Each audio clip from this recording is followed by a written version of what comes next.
નમસ્કાર 24 hertz news હવે જોઈએ અગત્યના સમાચાર।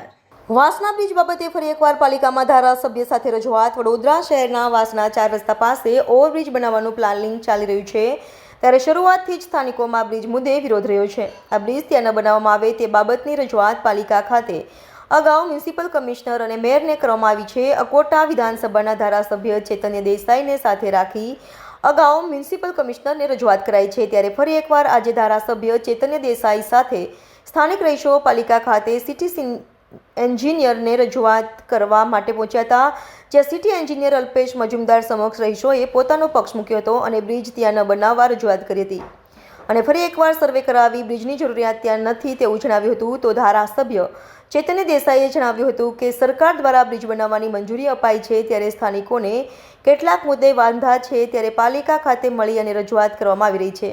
એટલે ઉલ્લેખનીય છે કે વડોદરા મ્યુનિસિપલ કોર્પોરેશન દ્વારા શહેરના પશ્ચિમ વિસ્તારમાં 24 મીટરની રોડ લાઇન પર વાસના પેટ્રોલ પંપ પાસે જંકશન ઉપર 43.42 કરોડના ખર્ચે ઓવરબ્રિજ બનાવવામાં આવનાર છે। આ માટે સ્ટેન્ડિંગ કમિટીમાં દરખાસ્ત રજૂ થઈ છે। બ્રિજના બાંધકામ માટે સરકારે સૈદ્ધાંતિક મંજૂરી આપી છે। આપ જાણતા જ હશો કે લગભગ એક મહિના પહેલાં અમે આવ્યા હતા કમિશનરશ્રીને મળવા માટે।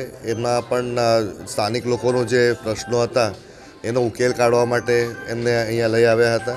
આજે પણ એ જ રીતે એમને જે થોડું ઘણું જે સ્ટડી કરીને રાખ્યું છે, એમની સાથે એક આર્કિટેક્ટ બેન પણ છે, એમને જે સ્ટડી કર્યો એમને કહ્યું કે ભાઈ આ બ્રિજ બનવો જોઈએ કે નહીં બનવો જોઈએ મોટો પ્રશ્ન હતો। એટલે એ સંદર્ભે સિટી એન્જિનિયર શ્રી અલ્પેશભાઈ સાથે વાત થઈ, સામસામે દરેક જૂથે વાત કરી અને ફરી કંઈક નાનું મોટું કંઈક સર્વેનો વિષય છે એ કરીને પાછા અલ્પેશભાઈ પાસે મળવા આવશે એવી વાત છે। એટલે ત્યાં આપણે આમાં એમિકેબલ સોલ્યુશન લાવવાની વાત છે કે સ્થાનિક લોકોનો વિરોધ છે કે આ બ્રિજ ન થવો જોઈએ, સરકારનું કહેવું છે કે બ્રિજ થવો જોઈએ। સરકાર બી કંઈક વિષય સમજીને જાણીને જ આ નિર્ણય પર આવ્યા છે। એટલે બેઉ તરફે એક સમજૂતી થાય અને એક વિન વિન સિચ્યુએશન મેં પહેલાં કહ્યું એ રીતે ફરી એક આપણે વિન વિન સિચ્યુએશન તરફ જ વધીએ એ પ્રકારની એક ઈચ્છા અને એ પ્રકારની કામગીરી હાથમાં ધરીને હમણાં પાછા અમે સિટી એન્જિનિયરશ્રીને મળવા આવ્યા હતા।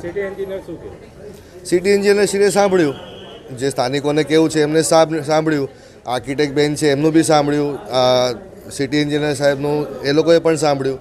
હવે બેઉની વચ્ચે કંઈક સર્વેનો વિષય છે, એ સર્વે કરાવીને પછી એ લોકો પાછા એક નિર્ણય કરવા બેસશે।